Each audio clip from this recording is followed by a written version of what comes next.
সার্বজনীন কালীপূজা কমিটির ৫৪তম বর্ষপূর্তিতে আধুনিকতার আড়ালে সাত্ত্বিকতাকেই বিশেষ প্রাধান্য দিয়ে এবারের থিম উদ্যোক্তাদের। রবিবার মণ্ডপে আয়োজিত এক সাংবাদিক বৈঠকে বক্তব্য রাখতে গিয়ে কমিটির কর্মকর্তারা জানান, ক্লাব 11 স্টার কালীপূজা কমিটির পরিচালনায় রীতি মেনে পুজো রাতেই আয়োজন করা হবে এবং পরদিন মহাপ্রসাদ বিতরণের ব্যবস্থা করা হয়েছে। সন্ধ্যায় স্থানীয় কচিকাঁচাদের সঙ্গে নিয়ে মণ্ডপে সাংস্কৃতিক অনুষ্ঠানের আয়োজন করা হবে বলে জানিয়েছেন উদ্যোক্তারা।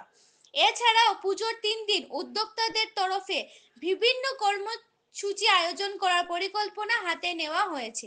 সকলের সহযোগিতা ও উপস্থিতি সহ জনগণের পদাচরণে গোটা শিবকলোনিবাসী উপকৃত হবেন বলেও এদিন আশা প্রকাশ করছেন আয়োজকরা। এমনই আরো অনেক খবর জানতে হলে আপনারা সবাই আমাদের ঈশান বাংলা চ্যানেলকে ফলো করুন এবং ইউটিউবে সাবস্ক্রাইব করুন। হলো গিয়ে মানে পড়াশোনা নিয়ে যাগুলো বাংলা আমাদের সাথে আলফাবেটস নিয়ে, ইংলিশ আলফাবেটস নিয়ে, নিউমারিক্যাল নাম্বারস এগুলো নিয়ে, আর যা কিছু আছে সব আমাদের পাড়ার মানে আর প্লাস একজন আমাদের বাইরে একটা ছোটো ভাইয়া প্লাস পাড়ার ছেলে টিঙ্কু বলে, ওরা সবাই মিলে সবাই সহযোগিতায় আমরা বানাচ্ছি এগুলো। টিমটা সব পড়াশোনা স্টাডি সব জিনিসের নিয়ে, যেরকম বাংলা স্বরবর্ণ, ব্যঞ্জন বর্ণ সব জিনিস বর্ণ সব জিনিস নিয়ে, বা নিউমারিক্যাল ইংলিশ 1 2 এইসব জিনিস সব যদি একটা স্টাডির এইসব জিনিস করেই।